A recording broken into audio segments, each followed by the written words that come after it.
बिस्मिल्लाहिर्रहमानिर्रहीम। अच्छा, इससे पहले हमने standard form of categorical syllogism पढ़ा। ठीक, स्टैंडर्ड फॉर्म के बाद उसका दूसरी जो करेक्टरिस्टिक है दैट इज़ मूड। सही, मूड क्या है? सो मूड एक्चुअली जो कैटेगोरिकल प्रपोजिशन हैं, जो स्टेटमेंट वो शो करती है, सही, वो स्टेटमेंट की टाइप जो है एक्चुअली वो मूड है। सही, वो स्टेटमेंट की टाइप जो है जो लास्ट चैप्टर में हमने पढ़ा था कैटेगोरिकल प्रोपोजिशंस के, जो है 4 पॉसिबल टाइप्स हो सकते हैं। That is a statement, e statement, I statement और ओ स्टेटमेंट। सही, सो ये लेटर्स जो हैं ये एक्चुअली कैटेगोरिकल साइलोजिज्म की मूड को शो करेगी। सही, कैटेगोरिकल साइलोजिज्म के मूड को शो करेगी। अगेन वही एग्जाम्पल आपके सामने पड़ा हुआ है कि all soldiers are patriots, no traitors are patriots and therefore no traitors are soldiers। सही, सो अगर ये एक कैटेगोरिकल साइलोजिज्म है, साइलोजिज्म मतलब साइलोजिज्म के कंसेप्ट जो है वो जहन में रखे कि वो बहुत सिंपल है, जिसमें 2 प्रेमिस हो और एक कंक्लूजन हो, मतलब 3 कैटेगोरिकल प्रोपोजिशन हो, उसे हम कैटेगोरिकल साइलोजिज्म कहेंगे। ठीक, अब इसका मूड क्या होगा? सो पहला स्टेटमेंट क्या है? All soldiers are patriots. So अगर आप जहन में इस पे जोर डालें, ये कौन सा स्टेटमेंट है? ये ऑल एसआरपी वाली स्टेटमेंट है। सही, सो ऑल एसआरपी वाली स्टेटमेंट कौन सी है? ए स्टेटमेंट है। No traitors are patriots. So no traitors are patriots कौन सा है? No SRP. So no SRP को हम किस से डिनोट करते हैं? ई से डिनोट करते हैं। Therefore no traitors are soldiers. Again no traitors are soldier कौन सी है? No SRP. नो एसआरपी को हम किस से डिनोट करते हैं? ई से डिनोट करते हैं। सो इन शॉर्ट इसका इस स्टेटमेंट का मूड क्या हुआ? इस स्टेटमेंट का मूड जो है दैट इज़ ए ई ई। सही, ये इसका मूड हो गया। सही, सो मूड जो है बहुत सिंपल है। सिंपल इन द सेंस कि हर एक स्टेटमेंट जो है आपने पहले डिफाइन करना है कि ये कौन सा कैटेगोरिकल प्रोपोजिशन है, whether it is A, whether it is E, whether it is I, whether it is O. सही, वो आपने लिखना है और उसको इस तरीके से लिखना है कि उसके लिखने का तरीका क्या होगा कि सबसे पहले आपने वो जो है लिखना है दैट इज़ फर्स्ट प्रेमिस। सही, so A first premise, E second premise and last E conclusion. So first premise, second premise and conclusion, और इस आर्डर में आपने लिखना है। सो ये क्या हो जाएगा? इसका मूड हो जाएगा। ठीक, सो होपफुली मूड आपको क्लियर हो गया होगा। मूड के बाद जो है लास्ट करेक्टरिस्टिक जो है दैट इज़ फिगर। सही, फिगर एक्चुअली क्या है? सो फिगर कैटेगोरिकल साइलोजिज्म जो है उसमें मिडल टर्म जो है वो किस पोजीशन में आ रहा है? सही, वो उसकी पोजीशनिंग क्या है? उसी पोजीशनिंग की बुनियाद पे जो है वो फिगर डिटरमिन होगा। सही, मिडल टर्म के पोजीशनिंग की बुनियाद पे जो है क्या होगा? फिगर डिसाइड होगा कि इसका फिगर क्या है। सही, सो कैटेगोरिकल साइलोजिज्म जिस तरह मैंने कहा कि उसमें पॉसिबल क्या होंगी? 3 कैटेगोरिकल प्रोपोजिशंस होंगी, मतलब 3 स्टेटमेंट्स होंगी। सही, 3 स्टेटमेंट्स होंगी जिस तरह यहाँ पे शो हो रहा है। सो इन 3 स्टेटमेंट्स में मिडल टर्म जो है वो कहाँ पे शो होगा? वो सिर्फ प्रेमिसेस में शो होगा, कंक्लूजन में शो नहीं होगा। ये बात तो क्लियर है। सही, मिडल टर्म कहाँ पे शो होगा? सिर्फ प्रेमिसेस में शो होगा, कंक्लूजन में शो होगा, मतलब सिर्फ इन 2 लाइन्स में मिडल टर्म जो है वो शो होगा। सो इन 2 लाइन्स में पॉसिबल पोजीशनिंग मिडल टर्म की क्या हो सकती है? सही, या तो वो 2 दफ़ा रिपीट होगी ना middle term. So middle term या तो इस तरीके से होगा कि पहले स्टेटमेंट के स्टार्ट में आएगा, ठीक, और दूसरे सेंटेंस के एंड में आएगा। ये एक पॉसिबल सिचुएशन हो सकता है। दूसरी पॉसिबल सिचुएशन ये होगी कि मिडल टर्म दोनों सेंटेंसेस के लास्ट में आ रहा है। ये एक पॉसिबल सिचुएशन है। तीसरी पॉसिबल सिचुएशन ये है कि ये मिडल टर्म जो है दोनों सेंटेंसेस के स्टार्ट में आ रहा है। ये एक पॉसिबल सिचुएशन। और लास्ट पॉसिबल सिचुएशन जो है ये है कि ये मिडल टर्म पहले सेंटेंस के लास्ट में और दूसरे सेंटेंस के स्टार्ट में शो हो। सही, सो मेरे ख्याल से इन 4 पॉसिबल सिचुएशंस के अलावा और कोई पॉसिबल सिचुएशन नहीं आ सकती। सही। इन्हीं चार पॉसिबल जगहों पे मिडिल टर्म शो हो सकता है, इनके अलावा और मेरे ख्याल से तो नहीं हो सकता। अगर आप जो है डिटरमिन कर सकते हैं तो फिर मुझे बता दें। सही। सो कहने का मकसद कि मिडिल टर्म जो है इन चार पॉसिबल सिचुएशंस में आ सकता है, या तो वो पहले सेंटेंस के स्टार्ट में, दूसरे के एंड में, या दोनों सेंटेंसेस के एंड में, या दोनों सेंटेंसेस के स्टार्ट में, या पहले सेंटेंस के एंड में और दूसरे सेंटेंस के स्टार्ट में शो होगा। ठीक। सो अगर इस तरीके की सिचुएशन हो कि वो पहले सेंटेंस के स्टार्ट में और दूसरे सेंटेंस के एंड में शो हो, सही, सो हम उसे फिगर 1 कहेंगे। सही। अगर वो दोनों सेंटेंसेस के एंड में शो हो रहा है, सही, जिस तरह इस एग्जांपल में है, जो पेट्रियट जो है वो क्या है, मिडिल टर्म है। So all soldier are patriot, no traitors are patriot. So यहाँ पे सेंटेंस के एंड में शो हो रहा है। सो अगर इस किस्म की सिचुएशन हो तो हम कहेंगे कि ये क्या है, फिगर 2 है। अगर सेंटेंसेस के स्टार्ट में मिडिल टर्म शो हो रहा है सो हम कहेंगे कि ये फिगर 3 है। और अगर पहले सेंटेंस के एंड में और दूसरे सेंटेंस के स्टार्ट में शो हो रहा है सो हम कहेंगे कि ये क्या है, फिगर 4 है। सही। सो इसको याद करने का जो है तरीका क्या होगा कि आपने ये फिगर जो है अपने साथ जो है वो याद रखनी है। होपफुली यहाँ पे शो हो। वो फिगर क्या है कि ये फिगर, सही, ये आपने याद रखना है कि लेट से अगर वो इस तरीके का डायगोनल हो, मतलब आप अपने हैंड के इस पोजीशन से जो है वो शो कर सकते हैं। एक ये पोजीशन होगा और एक ये पोजीशन होगा। सही। सो पहला पोजीशन ये वाला हाथ, सही। सो अगर ये हाथ इस तरीके से हो सो ये क्या होगा, ये फर्स्ट फिगर होगा। मतलब इससे क्या मुराद है कि मिडल टर्म फर्स्ट सेंटेंस के स्टार्ट में और दूसरे सेंटेंस के एंड में शो हो रहा है। सो ये वाली पोजीशन है और ये फर्स्ट फिगर होगी। सही। दूसरी फिगर ये होगी, ठीक, कि दोनों सेंटेंस के एंड में शो हो रहा है। तीसरी फिगर ये होगी कि दोनों सेंटेंसेस के स्टार्ट में शो हो रहा है। और चौथी फिगर ये होगी कि पहले सेंटेंस के एंड में और दूसरे सेंटेंस के स्टार्ट में शो हो रहा है। सही। सो ये फिगर जो है आपने जहन में रखनी है और इस फिगर से जो है आप आसानी से डिटरमिन कर सकते हैं कि कौन सी फिगर है। ठीक। लाइक यहाँ पे आप देखें, फर्स्ट फिगर में पहले सेंटेंस के स्टार्ट में और दूसरे सेंटेंस के एंड में, मतलब इस तरह का कहो, सो इसको हम फर्स्ट फिगर कहेंगे। दूसरा कि फर्स्ट सेंटेंस के एंड में और मतलब दोनों सेंटेंसेस के एंड में मिडिल टर्म शो हो, सो ये क्या होगा, ये दूसरा फिगर होगा। अगर दोनों मिडिल टर्म्स जो है वो सेंटेंस के स्टार्ट में आ रहे हैं सो ये तीसरा फिगर होगा। और अगर मिडिल टर्म जो है फर्स्ट सेंटेंस के स्टार्ट में और दूसरे के एंड में शो हो रहा है सो ये फोर्थ फिगर होगा। सही।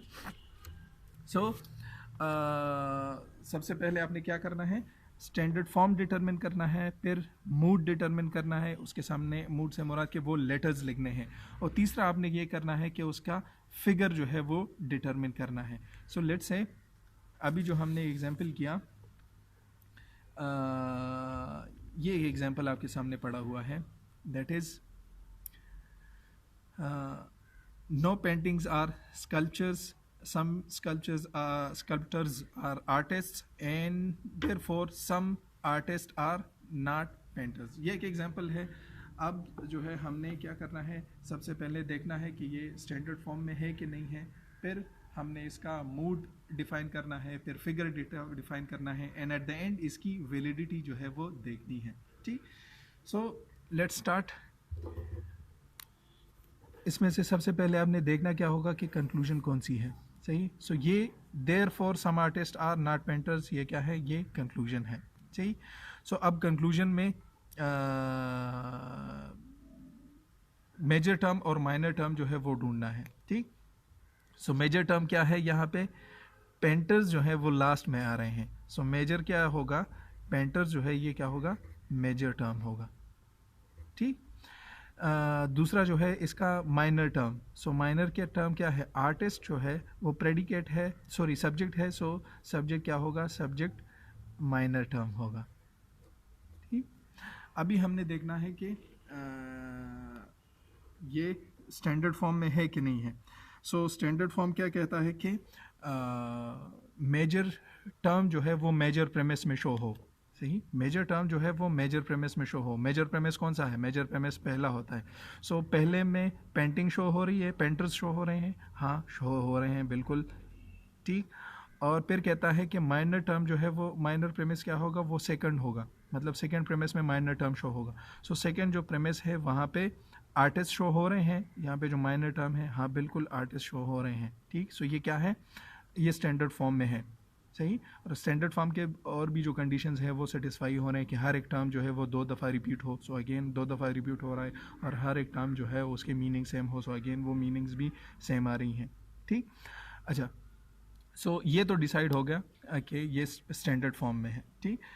इसके बाद फिर हमने क्या करना है कि इसका मूड जो है वो डिफाइन करना है। सो इसका मूड क्या बनता है, no painters are sculptors, sorry इसमें मिडल टर्म तो हम भूल गए सही। मिडल टर्म कौन सा है? सो ये मेजर टर्म है पेंटर्स सही। सो पेंटर्स यहाँ पे आ गए मेजर टर्म। आर्टिस्ट जो है ये क्या है, माइनर टर्म है सही। सो दूसरी वो कौन सी चीज़ है जो प्रेमिस में शो हो रही है लेकिन कंक्लूजन में नहीं है, मतलब आर्टिस्ट और पेंटर्स कंक्लूजन में मौजूद है, क्या चीज़ नहीं मौजूद, वो स्कल्प्टर्स हैं। स्कल्प्टर्स क्या हैं? स्कल्प्टर्स जो है वो कंक्लूजन में शो नहीं हो रहे और प्रेमिस में 2 दफ़ा रिपीट हो रहे हैं। सो ये क्या है, ये मिडल टर्म है सही, ये मिडल टर्म है। अच्छा, सो माइनर मिडल और ये चीज़ें डिटरमिन हो गई। अब हमने जो है इसका मूड डिटरमिन करना है। सो मूड जिस तरह मैंने कहा कि सिंपल वो standard form of categorical proposition के जो लेटर्स हैं वो शो करेंगे कि इसका मूड क्या है। सो इसका मूड क्या है, पहले सेंटेंस का नो पेंटर्स आर स्कल्प्टर्स। सो ये कौन सी स्टेटमेंट है, नो SRP। नो SRP को हम किस से शो करते हैं, ई से शो करते हैं सही। अच्छा, some sculptors are artist. So some SRP को हम किस से शो करते हैं, सम SRP को हम आई से शो करते हैं ठीक। Therefore some artist are not painters. So some SR not P को हम किस से शो करते हैं, हम ओ से शो करते हैं ठीक। सो इसका मूड क्या हो जाएगा, इसका मूड हो जाएगा, इसका मूड होगा, मूड विल बी EI&O सही। अच्छा, मूड डिटरमिन करने के बाद तीसरा काम जो है वो फिगर डिटरमिन करना है कि इसका फिगर जो है वो क्या आ रहा है ठीक। सो फिगर के लिए जो मैंने आपसे कहा था कि आपने वो चीज़ जो है जहन में रखनी है। ये होपफुली जो है ये आपको नज़र आ रहा हो कि ये फिगर इस तरीके से है, ये और ये सही। सो इस पे इस तरीके से डॉट्स लगाएं। ये डॉट जो है मिडल टर्म के पोजीशन को शो करेगी सही।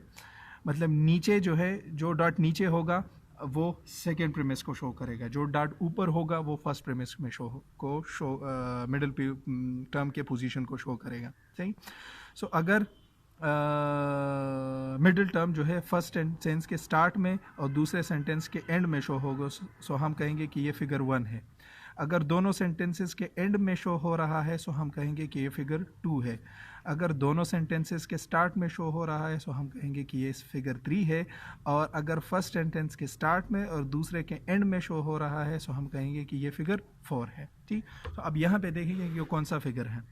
सो यहाँ पे फर्स्ट सेंटेंस के एंड में और दूसरे सेंटेंस के स्टार्ट में शो हो रहा है सही, पहले के एंड में और दूसरे के स्टार्ट में। सो पहले के एंड और दूसरे के स्टार्ट जो है वो कौन सा है, वो 4th फिगर शो कर रहा है। सो हम कहेंगे कि इसका फिगर क्या है, इसका फिगर जो है वो 4 है। सो हम सिंपली इसके आगे -4 लिख देंगे सही, आगे -4 लिख देंगे। सो ये इसका क्या हो गया, ये इसका फिगर हो गया सही, इसका हो गया फिगर। फिगर क्या है, फिगर है EIO 4 सही। सो सिंपली यहाँ तक ही आपने करना है। और इसके बाद जो है ट्रूथ टेबल जो है आपको दिए गए हैं सही, ट्रूथ टेबल्स दिए गए हैं। ये आपको अलाउ होगा अगर आप इसको याद करना चाहें, सो ये आपकी मर्ज़ी। अगर याद नहीं कर सकते सो ये टेबल जो है आप अपने साथ एग्ज़ाम में ला भी सकते हैं ठीक। 2 टेबल्स हैं, एक है पहला, अच्छा इसके सामने मैंने लिखा नहीं है, पहला जो है ये अनकंडीशनल वैलिडिटी, और दूसरा टेबल जो है that is conditional validity. Hopefully conditional और अनकंडीशनल के बारे में आप जानते होंगे क्योंकि इस पे काफ़ी डिस्कशन हुई है, क्योंकि एक जो है वो अनकंडीशनल वैलिडिटी वो है जहाँ पे बूलियन और एरिस्टोटेलियन दोनों पर्सपेक्टिव जो है वो एक्सेप्ट हो रहे हों, सो वो अनकंडीशनल वैलिडिटी है। कंडीशनल वो है जहाँ पे सिर्फ एरिस्टोटेलियन पर्सपेक्टिव जो है वो फॉलो हो रहा है, ठीक। अच्छा, सो जब आप मूड और फिगर डिटरमिन कर लेते हैं, फिर आपने वो चीज़ जो है देखनी है कि वो उस टेबल में मौजूद है कि नहीं है, ठीक। सो इसके देखने का तरीका क्या होगा, जिस तरह लेट्स से फाइनेंशियल मैनेजमेंट में आप देखते हैं कि जो प्रेजेंट वैल्यू इंटरेस्ट फैक्टर्स के टेबल्स होते हैं, सही, प्रेजेंट वैल्यू इंटरेस्ट फैक्टर्स या फ्यूचर वैल्यू इंटरेस्ट फैक्टर्स के टेबल्स होते हैं। सो वहाँ पे लेट से अगर आपको 10% के लिए कोई रेट दिया गया है, सही, सो आप क्या कहते हैं, उस 10% के नीचे देखते हैं कि उसकी वैल्यू का क्या आ रही है। सो यहाँ पे आप क्या करेंगे कि यहाँ पे आप फिगर को देखेंगे कि कौन सा फिगर है, और उस फिगर के नीचे फिर देखेंगे कि वो वैल्यू मौजूद है कि नहीं। सो यहाँ पे फिगर 4 है, सो लिहाजा आप फिगर 4 को कंसल्ट करेंगे, सही, कि इसमें EIO मौजूद है कि नहीं है। सो फिगर 4 जो है ये फिगर 4 है, और हाँ यहाँ पे EIO जो है वो मौजूद है। सो हम क्या कहेंगे कि ये आर्गूमेंट जो है ये क्या है, ये अनकंडीशनली वैलिड है, अनकंडीशनली वैलिड, ठीक। सो होपफुली ये आपको समझ आ गया होगा, और इसके अगेंस्ट अगर आपका कोई क्वेश्चन है सो आप पूछ सकते हैं, सही। इस पे जो है हम कुछ एक्सरसाइजेज और जो है वो ट्राई करते हैं। जैसे ये एक्सरसाइजेज जो हैं ये मैंने आपके बुक के एक्सरसाइजेज से ली हुई हैं, और यहाँ पे मैं आपको ये भी सजेस्ट करूँगा कि अभी तक जितने भी टॉपिक्स हमने किए हैं, सही, सो उन टॉपिक्स के अगेंस्ट जो है आप उनके एक्सरसाइजेस को लाजमी पढ़ें, ठीक। क्योंकि लेट से अगर ये पेपर में कोई क्वेश्चन आएगा, सो वो क्वेश्चन भी मतलब आपके बुक से ही आएगा, सही। वो आर्गूमेंट्स या वो जो एग्जांपल्स होंगे वो आपके बुक से ही तकरीबन आएंगे। सो प्रैक्टिस आप उस पर ज़रूर करें। यहाँ पे भी मैंने जो एक्सरसाइजेज ली हैं ये आपके बुक से ली गई हैं, और बुक में ऑलरेडी मेंशन है कि ये जो 2 एग्जांपल्स हैं सपोज़, वो कह रहे हैं कि इसका आप क्या करें, इसका मूड और फिगर डिटरमिन करें और फिर देखें कि ये आर्गूमेंट्स वैलिड हैं या नहीं हैं, ठीक। और इसमें अगेंस्ट ये भी कहा गया है कि जो आर्गूमेंट है ये ऑलरेडी स्टैंडर्ड फॉर्म में है, सो आपने ख्वारी नहीं करनी कि इसके जो है इसको स्टैंडर्ड फॉर्म में जो है वो लाएं। सो ऑलरेडी ये स्टैंडर्ड फॉर्म में है, सही। सो वो ख्वारी आपने नहीं करनी, जस्ट आपने इसका मूड और फिगर जो है वो डिटरमिन करना है, ठीक। अच्छा, सो लेट्स स्टार्ट। अगेन मैं सजेस्ट करूँगा कि आप सबसे पहले क्या करें, सबसे पहले कंक्लूजन को डिटरमिन करें। सो कंक्लूजन क्या है, therefore all extremely dense objects are things that produce intense gravity, सही। अच्छा, सो यहाँ पे things that produce intense gravity ये क्या है, ये मेजर टर्म है, ठीक।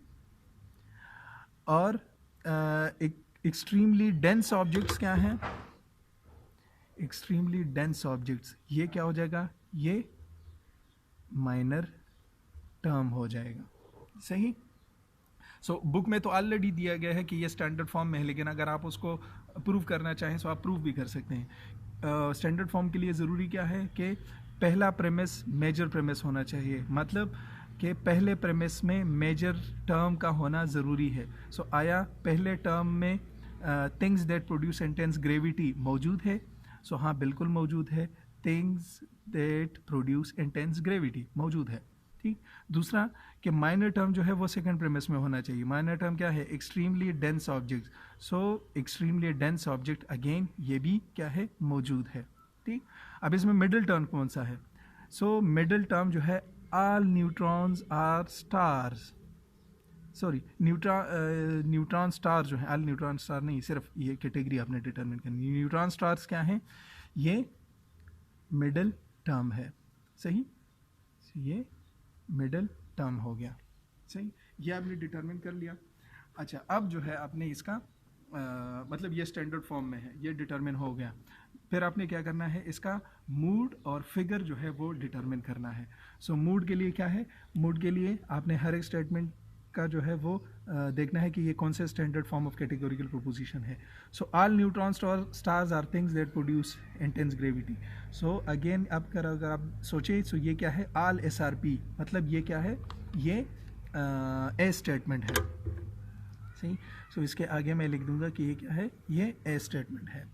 दूसरा क्या है? All neutrons are star that extremely dense. So again all SRP, again ये भी क्या है? ए स्टेटमेंट है। तीसरा क्या है?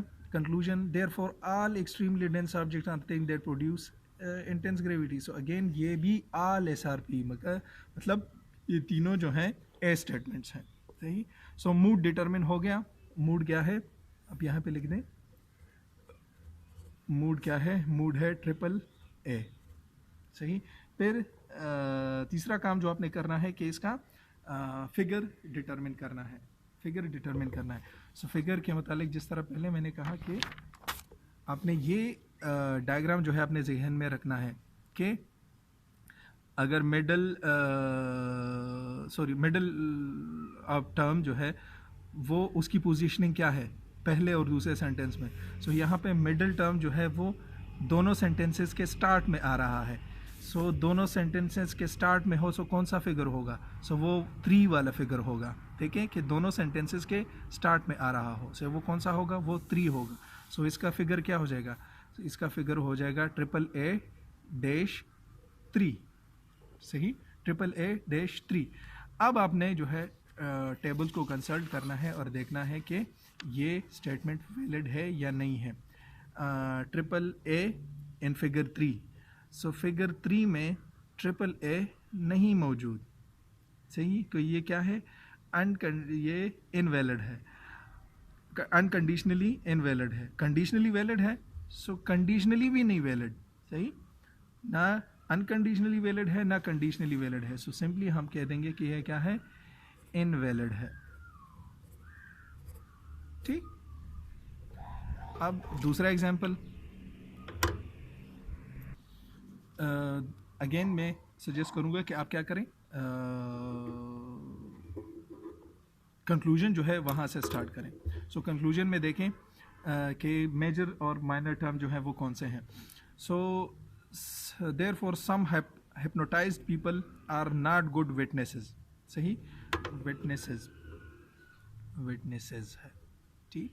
अच्छा, सो witnesses क्या है?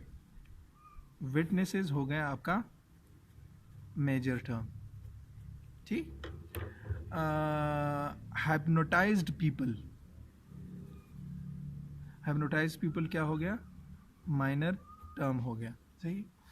सो अगेन आपने डिटरमिन करना है कि whether it is in standard form और नॉट। सो बुक तो कह रहा है कि ऑलरेडी ये स्टैंडर्ड फॉर्म में है, लेकिन सपोज अगर आप अपने आप को श्योर करना चाहें सो स्टैंडर्ड फॉर्म में है कि नहीं है। स्टैंडर्ड फॉर्म क्या कहता है कि मेजर प्रेमिस जो है वो पहले आना चाहिए। मेजर प्रेमिस से मुराद के पहले प्रेमिस में मेजर टर्म का होना ज़रूरी है। मेजर टर्म क्या है?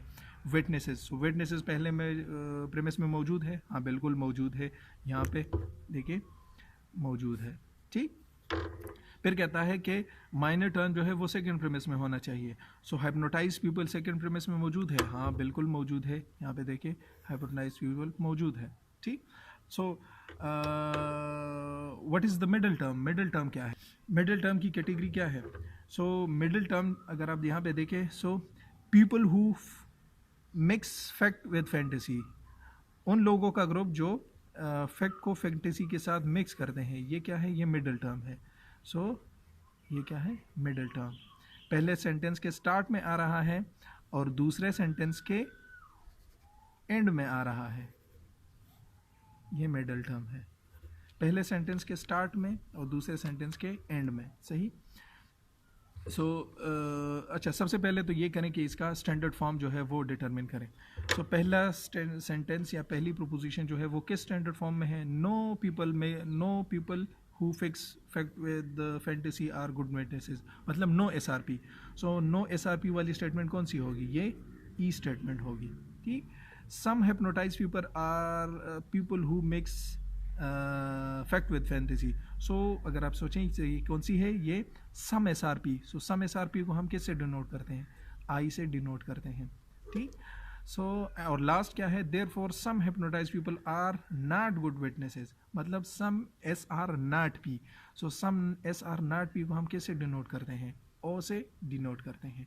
इसका मूड क्या हुआ? इसका मूड हुआ, मूड इसका हुआ EIO।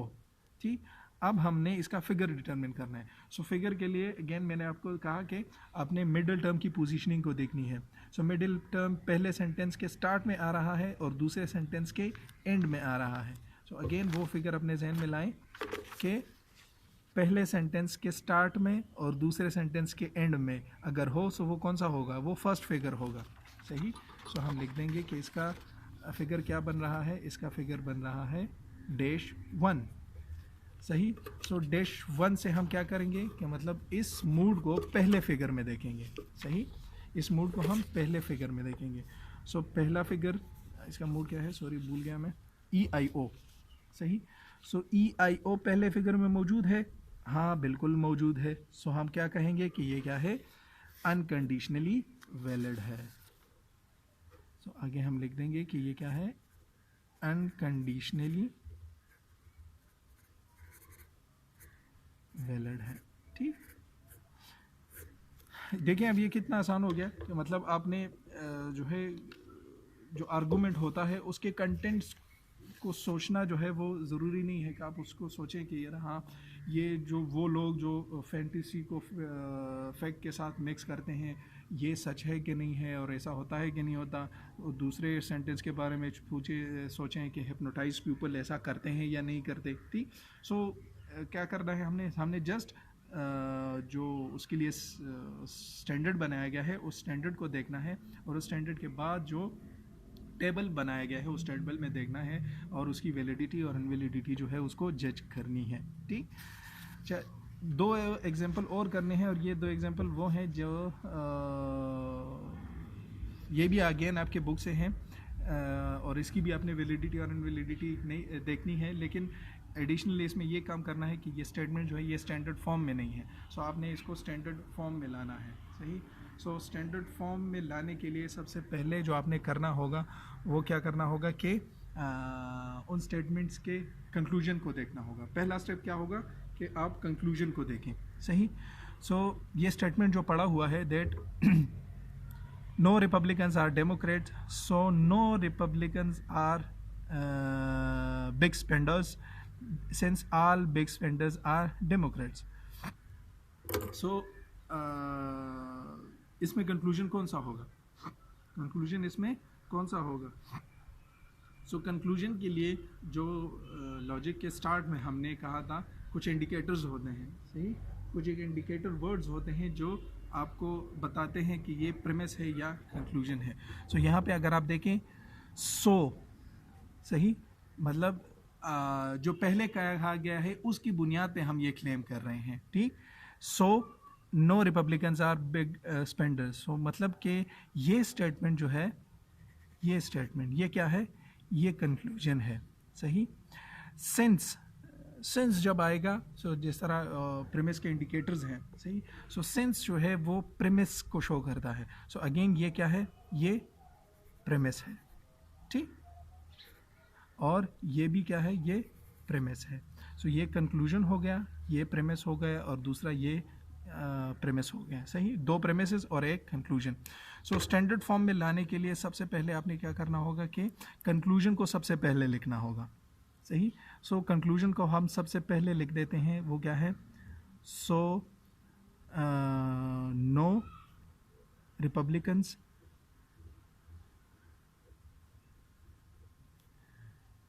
Are big spenders.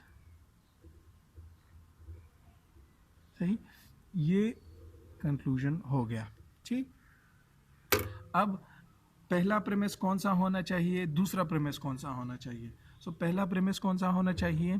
पहला प्रेमिस वो होना चाहिए जिसमें मेजर टर्म शो हो। मेजर का टर्म को कौन सा है, बिग स्पेंडर्स क्या है, ये मेजर टर्म है। और रिपब्लिकन्स क्या है, ये माइनर टर्म है। पहला प्रेमिस वो आएगा जिसमें बिग स्पेंडर्स का जिक्र हो। सही, नो रिपब्लिकन्स आर डेमोक्रेट्स, इसमें बिग स्पेंडर्स का जिक्र नहीं है। Since all big spenders are Democrats, ये जो है इसमें बिग स्पेंडर्स का जिक्र है। ये सेंटेंस जो है ये पहले आएगा। इसको हम पहले लिख लेते हैं, since all big spenders are Democrats.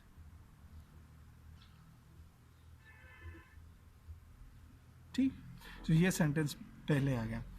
दूसरा सेंटेंस को कौन सा होगा, दूसरा प्रेमिस वो होगा जिसमें माइनर टर्म शो हो। माइनर टर्म क्या है, रिपब्लिकन। रिपब्लिकन वाली स्टेटमेंट जो है वो सेकंड आएगी। हम लिख लेंगे नो रिपब्लिकन आर डेमोक्रेट्स।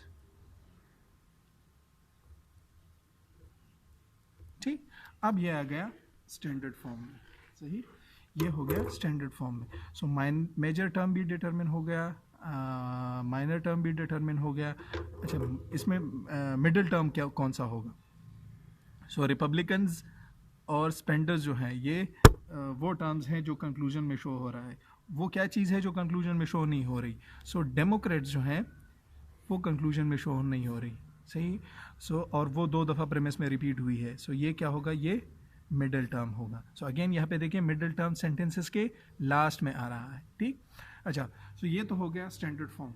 सबसे पहले आपने क्या काम करना है, सबसे पहले ये काम करना है कि इसका standard form of categorical proposition क्या है। मतलब ये सेंटेंसेस जो हैं ये कौन कौन सी पॉसिबल कैटेगरी में आती हैं। Since all big spenders are Democrats, मतलब ऑल SRP, ये कौन सी स्टेटमेंट है, ए स्टेटमेंट है। नो रिपब्लिकन्स आर डेमोक्रेट, मतलब नो SRP। नो SRP कौन सी स्टेटमेंट है, ई स्टेटमेंट है। No Republicans are big spenders, no Republicans are big spenders कौन सी है, ई स्टेटमेंट है। इसका मूड क्या हो गया, मूड इसका हो गया AEE।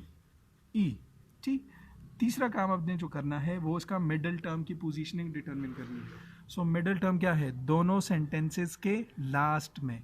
सही, अगेन वो फिगर उठाएं कि जब दोनों सेंटेंसेस के लास्ट में शो होगा वो कौन सा फिगर होगा, वो दूसरा फिगर होगा, सेकंड फिगर होगा। हम लिख देंगे आगे कि ये AEE-2, मतलब इस AEE को हम दूसरे फिगर में देखेंगे। सही, दूसरा जो फिगर है। इसके बाद आपने इसकी वैलिडिटी को जांचने के लिए वो फिगर जो है वो उठाने हैं। ये क्या है, AEE and second figure. Second figure में देखें, हाँ बिल्कुल AEE जो है वो मौजूद है। हम क्या कहेंगे कि ये क्या है, ये अनकंडीशनली वैलिड है। ठीक, अगेन दूसरा एग्जांपल। अच्छा, अगेन ये भी स्टैंडर्ड फॉर्म में नहीं है। स्टैंडर्ड फॉर्म को डिटरमिन करने के लिए पहले जो है आपने क्या सोचना होगा, कंक्लूजन इसका क्या है, इसका टेक अवे क्या है। All pranksters are expanding individuals, consequently some leprechauns are exasperating individual, since all leprechauns are pranksters। यहाँ पे आप देखिए इंडिकेटर वर्ड्स आपको शो करेंगे कि कंक्लूजन क्या है। यहाँ देखिए कंसिक्वेंटली, कंसिक्वेंटली जो है हमेशा कंक्लूजन को शो करेगा। सही, कंसिक्वेंटली सम लेब्रिकन्स आर एक्सासर्बेटिंग इंडिविजुअल्स। ये क्या है, ये कंक्लूजन है। ठीक, सबसे पहले आपने ये करना है कि आपने कंक्लूजन को उठा के लिख देना है। उसके बाद फिर हम डिटरमिन करेंगे कि पहला प्रेमिस कौन सा आएगा और दूसरा प्रेमिस जो है वो कौन सा आएगा। कंक्लूजन क्या होगा, Consequently,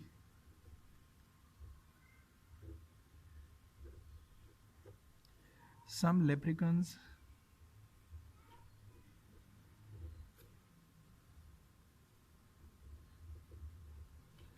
are exasperating individuals. सही, ये आपका हो गया कंक्लूजन। सही। सो ये कंक्लूजन हो गया। सो जब ये कंक्लूजन है इट मीन्स कि ये प्रेमिस है और ये भी प्रेमिस है। ठीक। लेकिन अब हमने पोजीशनिंग देनी है कि कौन सा प्रेमिस पहले आएगा, कौन सा प्रेमिस बाद में आएगा। सो उसके लिए उसकी डिसाइड करने के लिए हमने क्या करना है कि हमने मेजर और माइनर टर्म जो है वो डिटरमिन करने हैं। सो ये क्या है, ये मेजर टर्म है। एक्सासर्पेटिंग इंडिविजुअल लेप्रिकन्स जो हैं वो क्या है, ये माइनर टर्म है। सो बहुत आसान है कि पहला स्टेटमेंट वो शो होगा जहाँ पे मेजर टर्म शो हो। सो मेजर टर्म कौन से प्रेमिस में शो हो रहा है, ऑल प्रैंकस्टर आर एक्सासर्पेटिंग इंडिविजुअल। सो यहाँ पे पहला जो मेजर टर्म है वो शो हो रहा है, लिहाजा हम इसको पहले लिख लेंगे, आर प्रैंकस्टर्स आर exasperating individuals। ये हो गया आपका पहला स्टेटमेंट। दूसरा स्टेटमेंट वो होगा जिसमें माइनर टर्म शो हो। सो माइनर टर्म्स किस में शो हो रहा है, अगेन ये जो बाकी रह गया, since are leprechauns are pranksters. So since are leprechauns are pranksters। ठीक। सो ये हो गया आपका स्टैंडर्ड फॉर्म में। ठीक। मेजर टर्म भी डिफाइन हो गया। मेजर टर्म क्या है, एक्सासर्पेटिंग इंडिविजुअल्स, ये हो गया मेजर टर्म। और लेप्रिकन्स जो है ये हो गया माइनर टर्म। सही। सो ये मेजर, ये माइनर। अब बाकी रहा क्या चीज़, मिडल टर्म। इसमें क्या है, सो प्रैंकस्टर्स जो हैं वो मिडल टर्म है, क्योंकि प्रैंकस्टर्स आपके कंक्लूजन में शो नहीं हो रहा और 2 दफ़ा प्रेमिस में शो हो रहा है। ठीक। सो ये आ गया आपका अब स्टैंडर्ड फॉर्म में। अब हमने क्या करना है कि अगेन वही एक्सरसाइज दोबारा करनी है, इसके स्टेटमेंट को देखना है कि ये कौन से कैटेगरी में आता है। So all prankster are exploiting individuals, मतलब ऑल एसआरपी। सो ये ऑल एसआरपी कौन सी स्टेटमेंट है, ये ए स्टेटमेंट है। Since are leprechauns are prankster, again all SRP, ये ए स्टेटमेंट है। Consequently some leprechauns are exasperating individuals, so some SRP. So some SRP वाली स्टेटमेंट कौन सी होती है, वो आई स्टेटमेंट होती है। सो मूड क्या हो गया, मूड इसका हो गया ए आई। ठीक। अब जो है मिडल टर्म की पोजीशनिंग को देखना है और उस पर फिगर डिसाइड होगा। सो मिडल टर्म की पोजीशनिंग क्या है, पहले सेंटेंस के स्टार्ट में, दूसरे सेंटेंस के एंड में। सही। सो पहले सेंटेंस के स्टार्ट में और दूसरे सेंटेंस के एंड में वो कौन सा होगा, वो फर्स्ट फिगर होगा। सो ये होगा double A I and first figure, मतलब इस डबल ए आई को हम फर्स्ट फिगर में देखेंगे। सो फर्स्ट फिगर में देखें कि डबल ए आई मौजूद है। सो फर्स्ट फिगर में डबल ए आई जो है वो नहीं मौजूद। सेकंड में देखें, हाँ सेकंड में मौजूद है। ठीक। सो अब हम क्या लिख देंगे कि ये कौन सी है, पहले में हम लिखते थे कि अनकंडीशनली वैलिड, यहाँ पे हम लिखेंगे कि ये क्या है, कंडीशनली वैलिड है। सो हम लिख देंगे कि this statement is conditionally valid. Hopefully ये आपको समझ आ गया होगा। मैं ये रिकमेंड करूँगा कि आप ये एक्सरसाइजेज जो हैं इसको करें। इसके अलावा जितने मैंने और भी टॉपिक्स किए हैं उसके एक्सरसाइजेज को भी ट्राई करें, और अगर कोई क्वेश्चन हो तो आप पूछ सकते हैं। Thank you.